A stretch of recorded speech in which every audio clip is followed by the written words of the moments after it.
Hordoftoota keenya jirra jirtu nagaa keessa nageenyi waaqayyo isiniif haa baay'atu akkam jirtu argaa bannee jirra.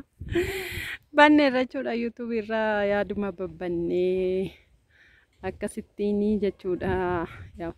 YouTubein hojjedhu jedhee dhiiseera mama akka carraa ta'eetuni rabboon koo samma akka ga'e asumaan ijoolleen ani orees asumaan ergitu jedheetani jituu qabisii keessaa sabbaddu.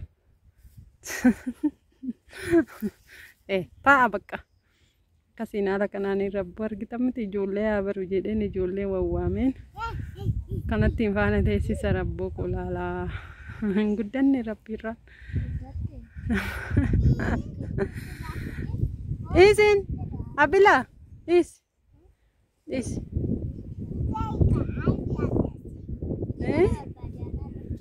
inni kara barbaade alaalu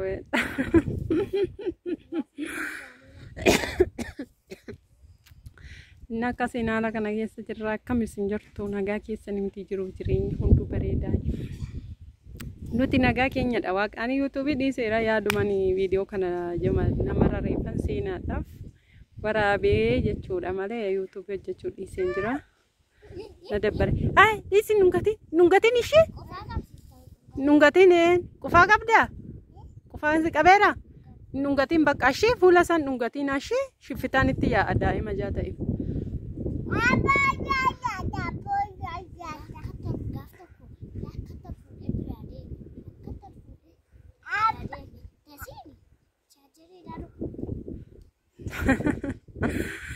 Inna kana sinin jedhaan hordoftoota keenya kunoo akkasitti daa'imni yoo ijoollee babbarte malee booda isheetti daa'ima bira namaan teessu yeroo jabaatte rabbo xuuxxoon harkaa fuudhee xuuxxoo qadaada xuuxxoo laala waan inni godhu.